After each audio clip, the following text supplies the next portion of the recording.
Hello friends, ओम श्री गणेशाय नमः। आप सभी का स्वागत है आपके अपने यूट्यूब चैनल पर।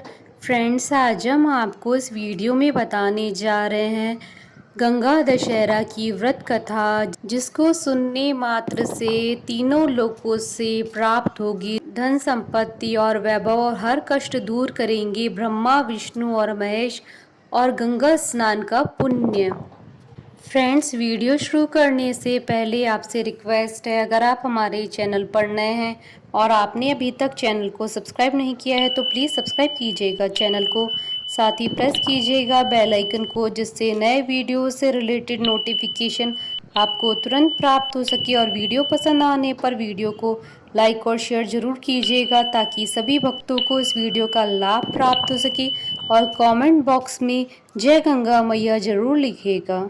ज्येष्ठ मास की शुक्ल पक्ष की दशमी को गंगा दशहरा मनाया जाता है। इस दिन सुबह सवेरे गंगा स्नान करते हैं और गंगा जी में दूध तथा बताशे चढ़ाकर गंगा जी की पूजा की जाती है। और इस दिन शिवलिंग की पूजा का विधान भी है, किंतु इस साल कोरोना के प्रसार के कारण गंगा स्नान करना संभव नहीं है, इसलिए आप नहाने के पानी में गंगा जल डालकर स्नान करें। फ्रेंड्स, अब आइए प्रारंभ करें गंगा दशहरा की कथा। प्राचीन समय में अयोध्या में सगर नाम के राजा राज करते थे। उनकी दो रानियां थी, केशनी और सुमति।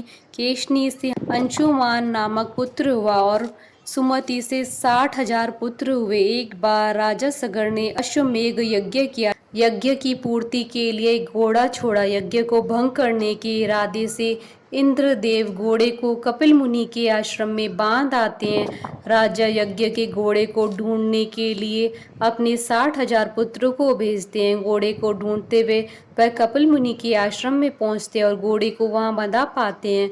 उस समय कपिल मुनि तपस्या कर रहे थे। राजा के पुत्रों ने कपिल मुनि को चोर चोर कहकर पुकारना शुरू किया। कपिल मुनि की तपस्या भंग हो गई और राजा के सारे पुत्र उनके क्रोध की अग्नि में जलकर भस्म हो गए। केशनी का पुत्र राजा की आज्ञा से अपने भाइयों को ढूंढता हुआ आश्रम पहुंचा, जहां महात्मा गरुड़ ने उसके भाइयों के भस्म होने की बात बताई। गरुड़ जी ने यह भी कहा कि यदि तुम अपने इन सभी भाइयों की मुक्ति चाहते हो तो तब गंगा जी को स्वर्ग से धरती पर लाना होगा, लेकिन अभी तुम अश्व को ले जाकर अपने पिता का यज्ञ पूर्ण करवाओ। इसके बाद गंगा जी को धरती पर लाने का काम करना।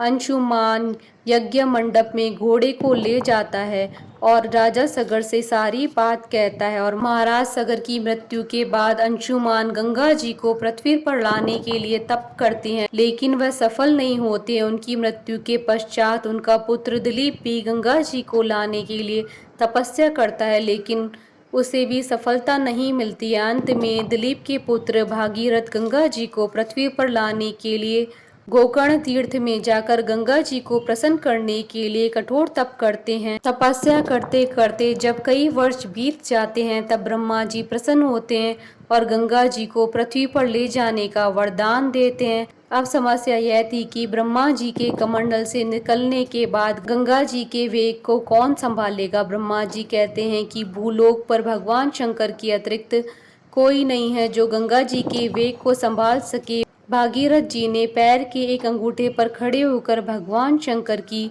आराधना की। उनकी कठोर तपस्या से प्रसन्न होकर भगवान शंकर जी गंगा जी के वेग को अपनी जटाओं में संभालने के लिए तैयार हो जाते हैं। गंगा जी जब देवलोक से पृथ्वी की ओर बढ़ती है, तब उनकी धारा को भगवान शंकर अपनी जटाओं में समेट लेते हैं और कई वर्षों तक गंगा जी को शिव की जटाओं से बाहर आने का मार्ग नहीं मिल पाता है। भागीरथ जी दोबारा शिव जी से विनती व आग्रह करते हैं, तब वह गंगा जी को मुक्त करने के लिए तैयार हो जाते हैं। इस तरह से शिव जी की जटाओं से छूटकर गंगा जी हिमालय की घाटियों में कलकल करती हुई मैदानी इलाकों की ओर बढ़ती है। जिस रास्ते से गंगा जी जा रही थी, उसी राह में ऋषि जहू का आश्रम था। तपस्या में विघ्न होता देख वे गंगा जी को पी जाते हैं। भागीरथ जी के प्रार्थना करने पर ऋषि अपनी जांग से गंगा जी को बाहर निकालते हैं। तभी से गंगा जी को जहू पुत्री अथवा जानवी भी कहा जाता है। इस प्रकार से अनेक स्थलों को पार करती हुई जानवी ने कपिल मुनि के आश्रम पहुंचकर सगर राजा के 60,000 पुत्रों के भस्म अवशेषों को तार कर मुक्त किया। उसी समय ब्रह्मा जी ने प्रकट होकर भागीरथ के कठिन तप तथा सगर के 60,000 पुत्रों के अमर होने का वर दिया। साथ ही घोषित किया कि तुम्हारे नाम पर गंगा जी का नाम भागीरथ ही होगा। अब तुम जाकर अयोध्या का राज संभालो। ऐसा कहकर ब्रह्मा जी अंतर्ध्यान हो गए। इस प्रकार भागीरथ पृथ्वी पर गंगा का वरण करके बड़े भाग्यशाली हुए। उन्होंने जनमानस को अपने पुण्य से उपकृत किया। युगों युगों तक बहने वाली गंगा की धारा महाराज भागीरथ के कष्टमयी साधना की गाथा कहती है। गंगा प्राणी मात्र को जीवन दान ही नहीं देती, बल्कि वह उन्हें मृत्यु के उपरांत मुक्ति भी देती है। इसी कारण भारत में ही नहीं बल्कि विदेशों में भी गंगा जी की महिमा कही जाती है।